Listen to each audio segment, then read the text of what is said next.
Fantasy Football Factory is back. This is August, so we are here to help you. We got the King of the South, Mintzy. We got Moody, myself, Stephen Cheah, and we are, as always, brought to you by DraftKings. We've teamed up with DraftKings. They're running their biggest fantasy contest, crowning 2 millionaires for their NFL Best Ball Draft. One, get one. First place gets $2 million. Second place gets $1 million. No waiver wires, no roster management. The biggest roster is an injury will not end your season. So draft one and get one with a $20 entry fee when you enter a lineup in the best ball contest. Score another NFL best ball ticket to play for a share of $15 million. Just sign up using promo code FACTORY. That's going to be awesome. Best ball is a very fun way to do it, and you can do it on DraftKings. Yeah, we got to get into the best ball this year. Best ball is very fun. We did a little bit of it the last 2 years actually with the Yak. Very, very fun. Yeah. If you just drop a massive lineup, there's no start sits. If a guy gets hurt, that's fine. You have plenty of backups that are prepared for that situation. Yeah, the strategy is to make sure you know the week 16 and 17 stuff. Yep. My buddies that play it because it's all about like getting in the playoffs and having good matchups. Yeah. But we're going to talk to you about hopefully getting to your playoffs. We're going to start with positional previews, as we always do. Let's talk about quarterbacks today. Quarterbacks are obviously a cornerstone, typically the leading scorers in fantasy football. So, guys, let's talk about our top quarterbacks. Mintzy, who is your top group of quarterbacks? I know you and I both like the Superflex League a little bit more, where you get a little bit more depth. But who do you have atop your fantasy quarterback rankings? Before we get into this, I want to emphasize this is for a 4-point rushing touchdown, 6-point passing, or no, 6-point rushing touchdown, 4-point passing touchdown. I'm sorry, Okay. I misspoke, but just want to emphasize that because league settings mean everything here. You start in one or two quarterbacks, and the big thing is our passing touchdowns 4, 5, or 6 points because obviously in leagues where passing touchdowns are only 4 points, the running quarterbacks have a ton more value, and that's what we're focused on now. I got Josh Allen 1. It's a neck and neck with him and Lamar Jackson, but I'll tell you why I went Allen number 1. I just trust him to stay healthier more. And I know Lamar's been healthy the last couple of years, but he has had injury issues in the past getting through the season. With his frame, and Josh Allen hasn't. And so, they're neck and neck. I think it's like apples and oranges. They're both awesome. They both run a lot, but I'm just going with Allen 1 just because I trust him to stay healthy more. Okay, and then what is the difference between, I guess, so Josh Allen, Lamar are your top tier? Do you have is Jaden Daniels in that mix, or is no? I've got Daniels. Really? Look, I think Jaden's going to be really good this year. I don't love the Terry McLaurin thing right now. I'm hoping that doesn't linger into the season. But that receiving core is so dusty if McLaurin's not out there. I mean, it really, really scares me. And one other thing on Jaden that's sort of a couple of concerns. He has a smaller frame, and they quit calling goal line running plays for him late in the year last year. Because early on in the year, he was getting a lot of rushing touchdowns. And then toward the end of the year, that was gone because I was losing on the damn props. So I can know it. So I actually have Jaden like a tier below. Like I think it's Josh Allen, Lamar, like the tier 1, and then the next one is Jaden Daniels. And I have Burrow right there too. Just because with T. Higgins and Jamar Chase back. And just the fact that this is the first training camp that Burrow's been healthy. We look what he did in the first preseason game. I think he's going to come out smoking again this year. So you have Burrow above Hurts. Yeah, I've Burrow 4 and I've Hurts 5. New offensive coordinator. Look, I love Philly. I mean, they've got some O-line injuries early, but the new offensive coordinator thing does concern me a little bit. I thought Kellen Moore did a damn good job, but still, they got an all-star team everywhere. I mean, I've got Hurts at 5. I've got Daniels and Hurts to me. It's really, really close because I trust Hurts to stay healthy more, but I've got them like 4 or 5. Moody, how is your top of the board for quarterback stacked? So I was the lone one of the three of us to go with Lamar Jackson last year as number 1. I'm going with Lamar Jackson number 1 once again. Look, he threw for over 4,000 yards, threw for over 40 touchdowns. He had 41 touchdowns, the same amount of touchdowns as Baker Mayfield last year, and he ran for nearly 1,000 yards. It was a career season for Lamar Jackson. I think that he now has the best weapons he's ever had in his entire career around him. He seemed to throw the football as good as he ever has. He really took a step forward last year, throwing the ball, the accuracy, the timing. I was highly impressed by Lamar Jackson last year. I have him 1 once again. I've got Josh Allen number 2. Look, Josh Allen ran for 12 touchdowns. He did a little bit of everything, but I just think Lamar is I think he's just a little bit better. I mean, it's 1A, 1B, but I have it Lamar Jackson 1, Josh Allen 2. I do have Jaden Daniels 3, but I would bump Daniels below Burrow if Terry McLaurin does not start the season for some reason. That is a huge factor for me with Jaden Daniels. And if you're drafting today, there's some risk there because I don't trust Debo Samuel. He looks a little bit thicker so far in practice, and I just think without Terry McLaurin, Jaden Daniels could be in a little bit of trouble. Obviously, we know he's got the legs. He will have fantasy value no matter what. But if McLaurin misses, I've got Daniels 4. But if he starts, I've got him 3. Then I have Burrow 4. I think Burrow's going to absolutely light it up this year. I think he a very good chance of MVP this season for Joe Burrow, in fact. And then I have, I guess Jalen Hurts at 5. I was kind of going back and forth with these guys, but I do have Jalen Hurts 5 as well. Okay. I'm changing up my approach a little bit this year. Quarterbacks, I think, are obviously super important. I wanted to look at carries per game and then carries inside the 5-yard line, and that's, with the tush push, you're obviously going to see a giant number there. But some things were pretty surprising when looking closer at those numbers. Lamar Jackson, guess what his percentage of his carries came inside the 5-yard line last year? I'm gonna go lower than you think. Yes, low. I would say because they just give it to Henry and he just stuffs it in there. What was it, like 12%? It was 1%. Wow. 1% of his carries came inside the 5. He had 1 for the whole season. That to me is shocking. And I knew he didn't get a lot of goal line carries. And obviously Derrick Henry's going to take a lot of that. He had 4 rushing touchdowns last year. And he does run the ball a lot. Most of it between 20s.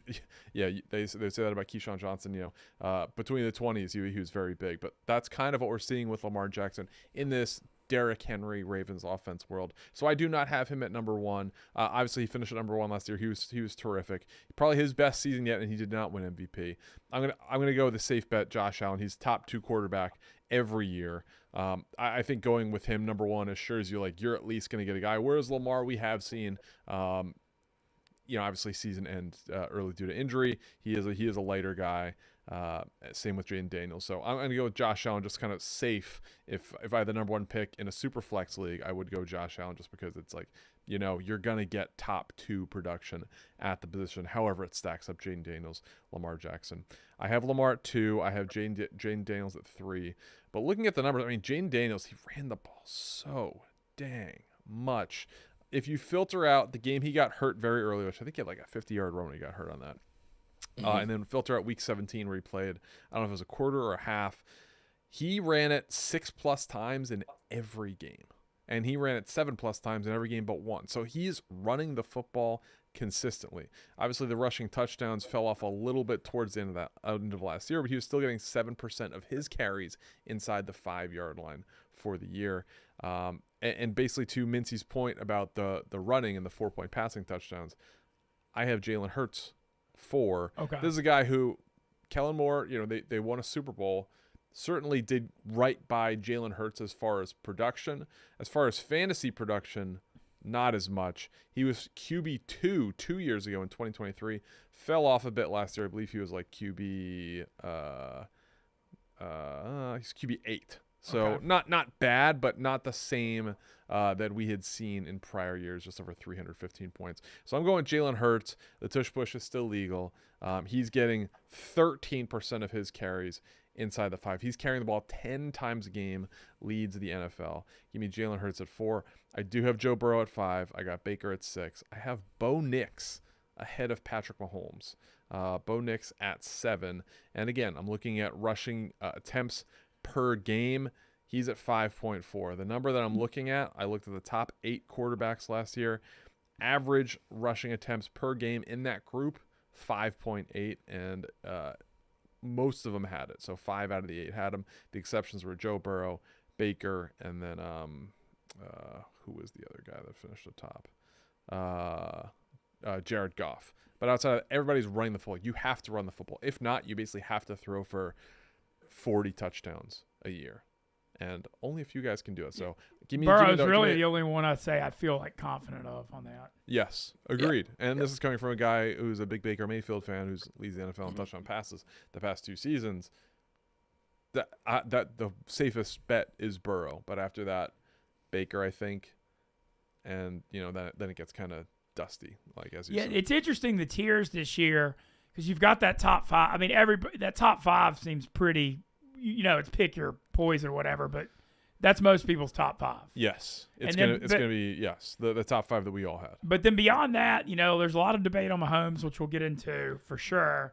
And then you look at this whole list. I mean, really look at like 7 through 20 or 21. You could make a case any of them high or low. Really. Do either of you guys have Baker below 6?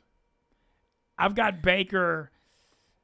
I'm between him and Nick's at 6. I've got him at 6. I have him at 6 because I have Baker at it and I have Mahomes. Moody, do you have Baker lower than 6? I do think Baker regresses a little bit this season, but I don't think it's going to be a massive regression. I just don't think he's going to replicate what he did last year, but I don't think he's going to fall out of the top 7. Okay. Do you have someone above him at 6 or no? I've got him and Bo Nix like right there, neck and neck. I mean, they're just we're all super close Bo for me. Nix and Baker 6 and 7. Okay, Yeah, so for then sure. after that, outside of that top 7, then do you go Mahomes or do you go other people? I think that's a question for. I think that's a matter of preferences. Patrick Mahomes hasn't been very good the past couple of years. We'll get into that a little bit later in the show. All right, new faces, new places. We got a couple movers and shakers in the NFL. We got Geno Smith. We got Justin Fields. We got Aaron Rodgers. Moody, who do you like in their newest environment? Well, probably Justin Fields because of his running ability. I don't trust Geno, to be quite honest with you. He's somebody that I would steer clear from, and I don't necessarily trust Justin Fields, but he is a guy that could run for as many yards as anyone in the NFL this season if he starts every single game. I mean, he could literally lead all these quarterbacks in rushing yards, and so he has legitimate fantasy value because of his legs.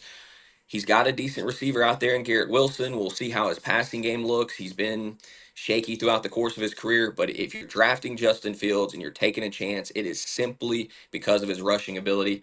And, I mean, that's not going anywhere. So we'll see. I think Justin Fields has legitimate value this season. He's probably right there at number 7 or number 8. Oh, wow. Mintz, who do you like? I mean, I like Fields the most, too. Also want to harp on the Garrett Wilson point. The fact they played together at college at Ohio State. Yeah. And so they already have, I know Fields has been far from consistent throwing the football, but the fact that he has his old Ohio State top target and they already have that chemistry, I think is going to help way more than people are kind of realizing. And then I think he can run. And I also think the Jets are going to be playing from behind, as they usually are. And I think they should have a pretty good running game. So I'm going to go with Fields. Look, the other guys, you're talking about Geno Smith and Aaron Rodgers. First of all, on Rodgers, we're past the point. We've hammered this the last few years. He's just not a fantasy quarterback. And when you think about him going to Pittsburgh and, in his 40s, I mean, he could be the guy that leads them to those 17-13 and 2016 wins. That Pittsburgh likes to play that Tomlin ball where they grind it out and they muck it up into the fourth quarter. And the thing that they could do is hopefully Rodgers won't turn the ball over much, and that defense forces a lot of turnovers, and they can win the turnover battle, and they can have a winning record.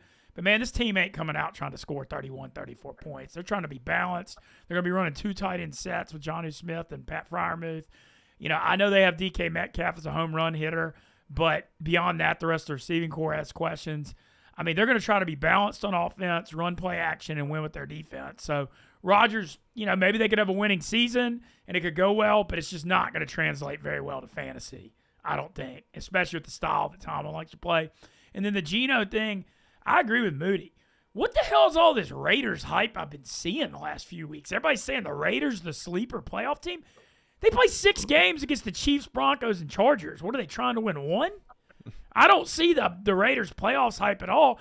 And when you look at Geno, he puts up some empty yards, and I think Brock Bowers is talented. But he had DK Metcalf and JSN in Seattle. He had a super elite receiving core. And now you got, Jacoby Myers and maybe Dante Thornton steps up and Besh in the slot. But it's Brock Bowers. I said, Bowers is great. But I still think it's a downgrade from what he had in Seattle. Yeah, maybe he puts up some empty yards, but I don't think he's going to be as good as he was in Seattle. And I think the Raiders are going to suck.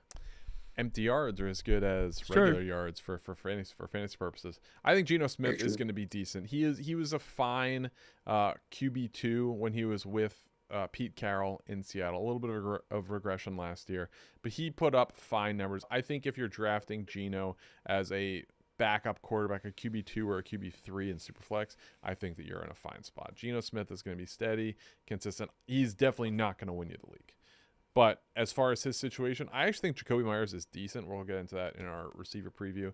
And Brock Bowers is obviously very good. Gentry is a nice weapon. I like kind of what Vegas is doing. I don't think they are much threat to win the division, but I like the foundation that they're putting in place. And I think Geno is a good bridge quarterback for whatever they want to do in the future. When you look at Vegas, they had Aiden O'Connell throwing last. I think Geno's a giant upgrade over that. So for fantasy purposes, I think temper your expectations. I think he's a fine QB2. I think he's an elite QB3. But yeah, Geno Smith isn't gonna win the league. I would steer clear of Aaron Rodgers for fantasy and not obviously, but also for real life purposes. Yeah, Rodgers. I mean, if you want, he's going to throw over 170 yards a bunch of games. I mean, he was QB 15 last year, which is not terrible, but it was just so ugly, and he's a tough guy to root for. All right, moving on. Let's talk about young guns. So this year's rookie quarterback. Or sorry, I said the only name we didn't bring up yet on the rankings was Kyler Murray, and I was curious where you are on him because I like him. I do not. You don't? No, he is just a maddeningly inconsistent player. Yeah. You want him to be. He's so good on the ground and tucking and running the ball. He doesn't do it nearly enough. He averages fewer rushing attempts. Compared to Brock Purdy, they are almost the same as far as rushing attempts per game. He's averaging 4.59 carries per game. 1% of his carries came inside the 5-yard line. He only had one. I am not a big Kyler Murray guy. And he hasn't really shown it through the air, too, even though I do think Marvin Harrison Jr. takes a step forward this year. Moody, where are you on Kyler? I will take the risk on Justin Fields before I will take Kyler Murray. Definitely. That's just my personal opinion. We think Murray, because he is fast, is a guy that runs a ton. He only ran for 572 yards last year, which is that's just 90 yards more than Caleb Williams had. So it's not like he lights it up on the ground the way we expect him to, the way he's capable of. Now, he could have a season where he runs for 700 or 800. It's possible, but we just haven't really seen it the last couple. If you're looking for a rushing quarterback, I think Fields, based on where these guys are going, he has a little bit more upside in that department. Okay. All right, let's talk about the new kids on the block. So you got Cam Ward, rookie this year. You got Tyler Shuck, your guy. My guy, huh? I mean, I made that pick. He's done in the black. Well, I mean, he was in college for as long as I was, so I will give him that. There you go. You actually beat me. He's 26. I was like 30 or 31. We got Jackson Dart with the Giants, and then the second-year guys: Jaden Daniels, obviously leading the way. Bo Nix, Drake May, Caleb Williams, Michael Penix Jr., J.J. McCarthy. Where do you guys have these guys ranked? Is there anyone that really stands out to you in this that you're really buying? Mintz, who you got? Yeah. So, I mean, obviously, everybody has Jaden Daniels 1 and Bo Nix 2 when it comes to this list. I mean, we just talked about him. Daniels is like the number 3 quarterback, and Nix is number 7. So those guys are established. The rest of them are all kind of finding their way. The Caleb Williams thing, obviously, everybody's talking about Ben Johnson. They beefed up the O-line. They've got what looks to be a talented receiving core. I'm still a little dicey on him, though. I think Ben Johnson's system is extremely complicated. It's also predicated on timing routes and precision and getting the ball out, which Caleb Williams does not do well. And I think you could see a slow start for Caleb in this offense, and maybe he improves second half of the year. But I'm tempering my expectations on him. The guy I'm beating the drum on, and I'm beating Moody to it, big Penix energy, boys. Michael Penix in Atlanta. I love the turf thing. Drake London went nuts with him last year. We'll see on the Kyle Pitts thing. We've been waiting on the eternal Kyle Pitts breakout, but he did play better with him. Darnell Mooney's a little banged up right now, but he played well when he played. Also like the fact that he's in that NFC South where games tend to get kind of buck wild with Carolina and the Saints and Tampa. You see some kind of higher scoring, wilder games, and I like their schedules a little easier. But Penix is actually my favorite of the second-year guys, and he's like QB 25, and I've got him like 16, 17. I'm bigger on him. The other guys to touch on real quick, I'll try to make it quick because I'm rambling. Wait, hold on. With the Penix thing, so he doesn't run the ball. No, are he you doesn't. good with that? I don't love that, but I think he can throw for 4,000 yards. I really do. Okay. I think that he can really, really chunk it. He pushes the ball down the field, and I like that offense, and I like the weapons, and I think they're going to – I know Atlanta, their defense sucked last year, and they spent all their picks on it, but other than like Jesse Bates at safety, I've got questions about a lot of the rest of it. So I like him. The other ones I want to touch on real quick, the J.J. McCarthy thing, I've spent a lot of time on this thing because it's like such a double-edged sword. Like Kevin O'Connell, I mean, look what he did with Sam Darnold. We're talking about Sam Darnold for freaking MVP before he melted down in week 17 or 18, whatever, the Sunday night game for the NFC North title against Detroit where he melted down. But until then, he was awesome the whole year. Kirk Cousins was really good with him in Minnesota. And with Justin Jefferson, you're inclined to give O'Connell the benefit of the doubt. But I still am not 100% sure. He was hurt last year with the knee injury, how that has affected his mobility. And also at Michigan, as good as he was, they had a great running game and elite defense. They didn't ask him to do too much. And then it might have helped him that he knew the defense's playbook. Who knows? So that one I kind of got to wait. That one I got to wait and see a little bit on. And then the long shots, you mentioned Tyler Shook. The only thing I like about him is the fact that he might start. So you're getting PT. I don't have really any faith in him other than that Kellen Moore likes him. I think the Saints thing's going to be rough. They do have pretty good top-end weapons with Olave, Shaheed, and Kamara if they're healthy. But, you know, if anybody gets hurt, we saw what happened last year. And the Jackson Dart thing, look, I mean, I think he could be good in the future, but I firmly believe it's going to be rust the first half of the year. And so if you're taking Jackson Dart, I mean, I think it's, you know, a waiver wire situation because I just don't think he's going to start. I think if the Giants start out 2-6, we'll see him the whole second half, though. Okay. All right, Moody, who do you like from the young guns? I do actually agree with Mincy on a lot of what he just said. I like Penix, obviously, you know, Jaden Daniels, Bo Nix, they're the guys at the top. I'm fading JJ McCarthy personally. I need to see it to believe it. He's someone that I'm fading at this point. If he didn't have Justin Jefferson there, I don't think we'd even be talking about JJ McCarthy, to be honest with you. The fact that Yahoo has him like as the number 12 or 13 quarterback blows my mind. I just don't think that's going to happen for JJ McCarthy. I'm fading him. And I will say this. I think not this year, but in years to come, Jackson Dart will end up being the best quarterback from this group. I actually believe that. And I think Cam Ward's going to have a pretty solid rookie season. I legitimately think him and Calvin Ridley, their connection, I think he will have a serviceable year if you end up in a super flex or a 2-quarterback league. I think there is enough with Cam Ward for him to be a viable, you know, our QB2, QB3. Okay. The one I didn't mention, my two quick points, and I'll shut up because it's my bad. All right, Cam Ward, I'm worried about turnovers. You know, I think he's going to turn the ball over like a lot because he did it. Even as good as he was at Miami, he was careless with the ball. And that worries me. And I also think Titans aren't going to be, other than Ridley. I mean, I think they're going to be bad. And then I forgot to mention Drake May. A lot of hype on Drake May. I've seen him ranked as high as number 15. Look, he has sneaky rushing value. He ran for over 100 yards in a game last year. I'm just still not buying him on the fantasy thing, though. I just don't like the weapons. I mean, I know the running backs are better, you know, adding Travion Henderson and Stevenson, but the receiving core is just, I mean, it's just they're hyping up Kyle Williams. I don't know, man. And plus, I remember, if we all remember anything, Mike Vrabel ball, you know, not really.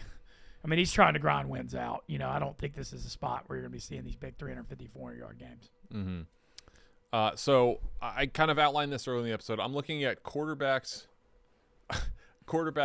rushing attempts per game, and how often they do that. If you're going to be a top 8 quarterback, based on last year's numbers, you got to rush it 5.8 times a game or more. So roughly, I'm looking at anything over 5 carries per game. Let's see what kind of guys pop. And looking at individual games and how they closed last year. I think, you know, last year for the rookie quarterbacks, you know, we had Caleb Williams obviously go number 1, Jaden Daniels number 2. Bo Nix was a surprise, you know, in that group, but he went, and then Drake May. For all of those guys, or the last couple games, ran it 5 times or more on average. So my take on the young guys is that I think we're going to see 4 quarterbacks in the class of 2024 be QB1s this year, meaning going to be in the top 12 quarterbacks in terms of fantasy scoring. Caleb Williams, his last couple games, and obviously he's with Ben Johnson now. New system. He had more success. He ran at 5.4 times a game for 31.6 yards, so good rushing numbers over his final 8 games. So a nice sample size there.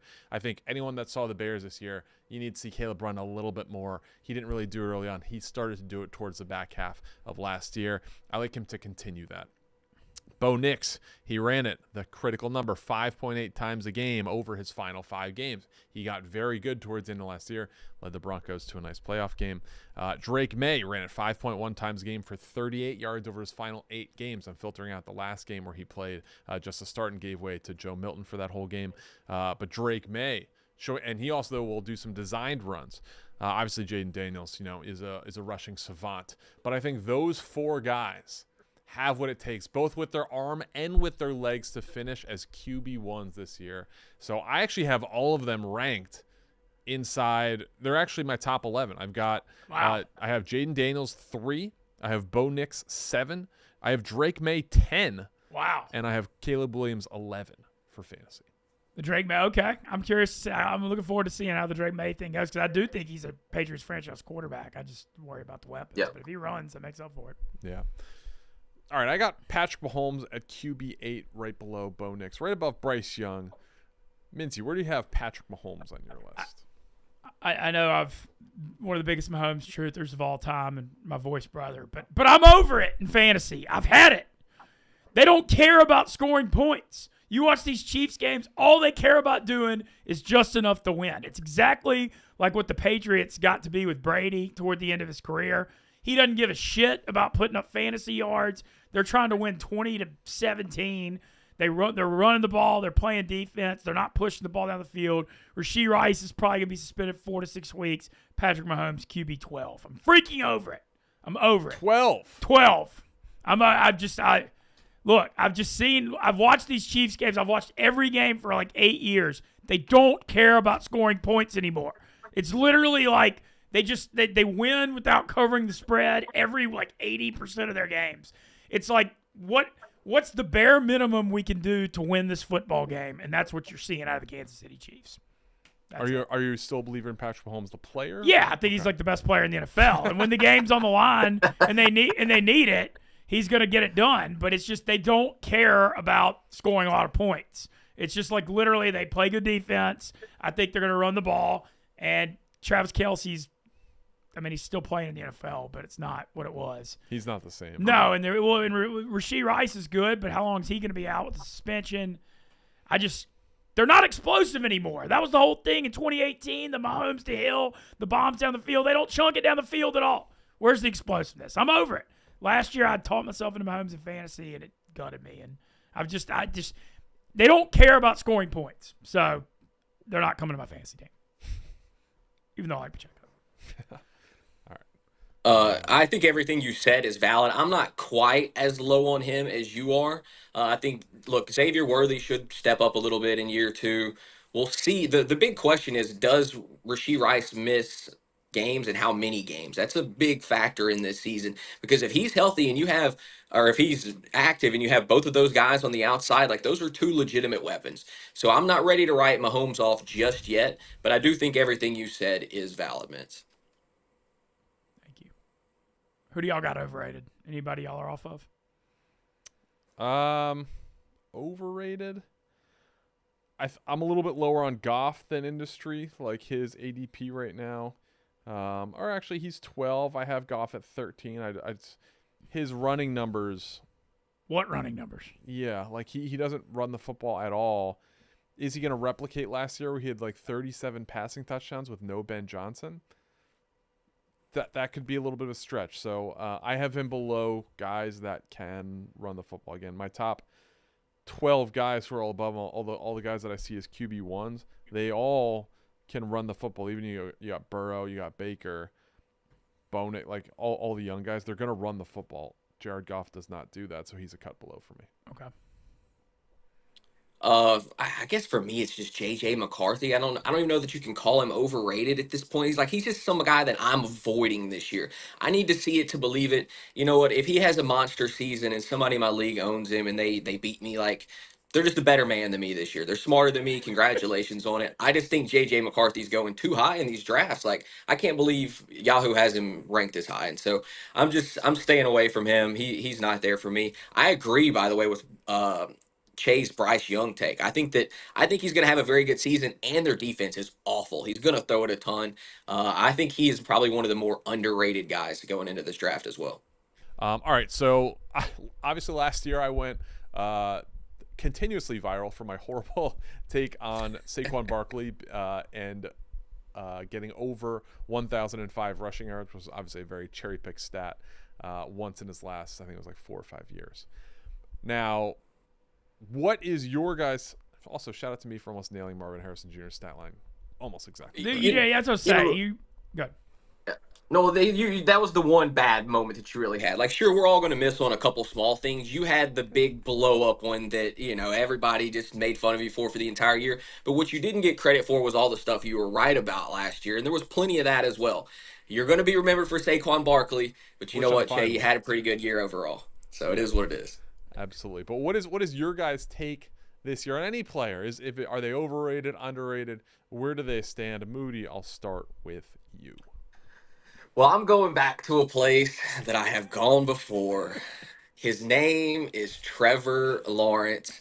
And there's a reason that I like Trevor Lawrence this year. He's got a new coach, a guy that you know very well, Cheah, a guy that saved Baker Mayfield last year, and Cohen is here to save the day for Trevor Lawrence as well. I've got Trevor Lawrence throwing for 4,000 yards and 30 touchdowns this season. I'm talking he's lighting it up this year. He is going to realize his full potential. Look, he's already thrown for 4,000 yards twice in his career. The most touchdowns he's thrown for in a year is 25. I got him throwing for 4,000 yards and 30 touchdowns this season. Trevor Lawrence will be a viable quarterback this season. I think Jacksonville is going to be good, and I think Lawrence lights it up. He's not going to run the ball as much. The most yards he's ever run for is like 320. Maybe he does a little bit more of that this season. We'll see. He does have legs. He just doesn't use them very much, but I think he lights it up this year. I think his career is saved because of Liam Cohen. What do you think about that, Cheah? I think Liam Cohen is a brilliant offensive mind. I think if Trevor Lawrence can stay healthy, he will have he will have a much improved season. I don't anticipate, Baker had 41 passing touchdowns or 42 passing touchdowns last year. I don't anticipate anything like that, but I do think that he will be an improved quarterback. And look, he's got Brian Thomas Jr. there, who looks like a legitimate stud. We'll see what they do with Travis Hunter. If Travis Hunter is legit, he's got two great weapons.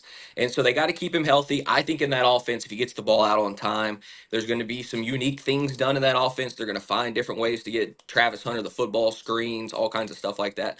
I think this offense is going to be very underrated. And I think Trevor Lawrence is going to be sitting there towards the back end of damn near everyone's drafts. And I'm telling you, he's going to be one of the steals of this draft at the quarterback position. Okay. I can see that right now. Trevor Lawrence is going at QB 20 ADP. So I assume you're quite a bit higher on that. Yes. Okay. All right, Mintzy, what is your hot take for this year? My hot take for this year is Dak Prescott's a top 10 fantasy quarterback. And everybody's forgotten about him because he got hurt last year. I remember this podcast exactly this point 1 year ago where you were talking about him. Look, here's the thing with the Dak situation this year. They finally got someone opposite CeeDee Lamb and George Pickens to stretch the field. Brian Schottenheimer's the new coach, but he was the OC. They keep the same system. Dak's dropped a ton of weight. Jerry Jones has, definitely hinted we want to see more out of him. But Dak in those home games, those Dallas home games get super wild and high scoring. My take is Dak over, I was going to say over the 4,000, but that's like even money. Over 4,500. It's plus 350. He's chunking it this year. Dak Prescott in the Cowboys offense. They don't have any running backs. Look, when you're trying to talk yourself into Javonte Williams as your number one back, you've got serious, serious problems. But they have Jake Ferguson, got signed, back healthy after being hurt last year. CeeDee Lamb, George Pickens, they're going to chunk it. They're going to play high-scoring games. and everybody forgets about Dak Prescott, but I think he's going to be a top 10 quarterback this year. All right, my guy for this year, my hot take is that Bryce Young is going to be a very good fantasy quarterback. I have him right now as quarterback 9, right behind Patrick Mahomes. Bryce Young, and I'm going to dovetail this into a bet as well because we want to give our favorite bets.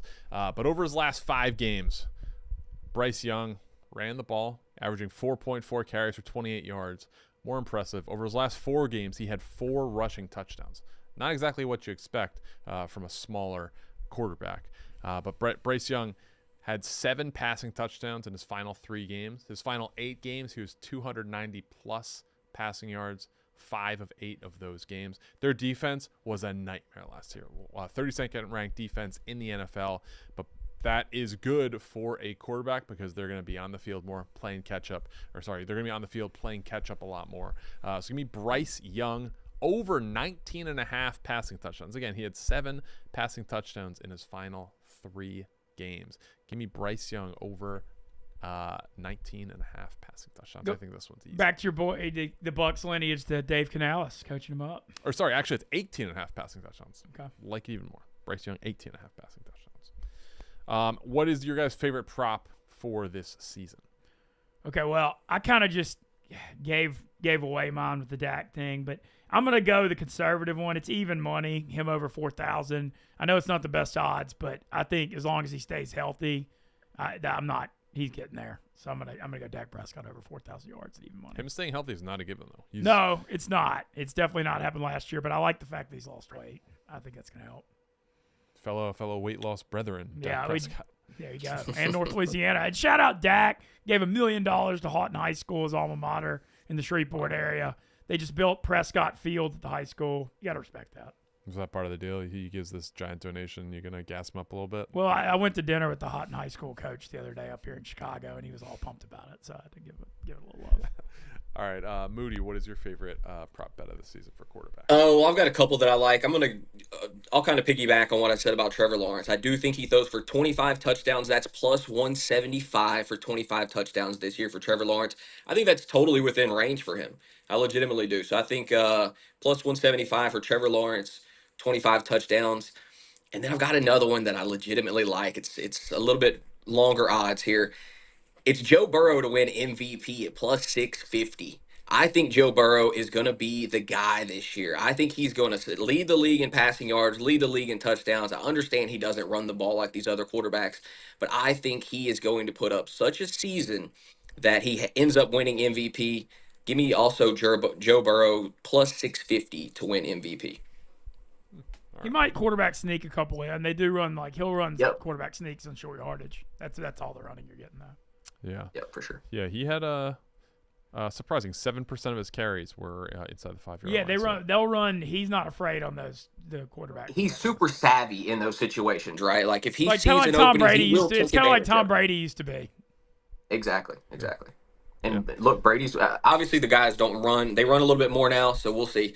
He needs Lamar and Josh Allen to not light it up on the ground, but I don't think they're going to match him in the passing. So I love Burrow this year. Okay. All right. This was our quarterback preview for the Fantasy Football Factory. Thank you for rocking with us. Another year of fantasy football. August is the best time to get excited about football. Everybody's undefeated at this point. So thank you for Moody, for Mintzy, the King of the South. I am Stephen Cheah. We'll see you next week with some running backs to talk about. Back, baby. See you guys.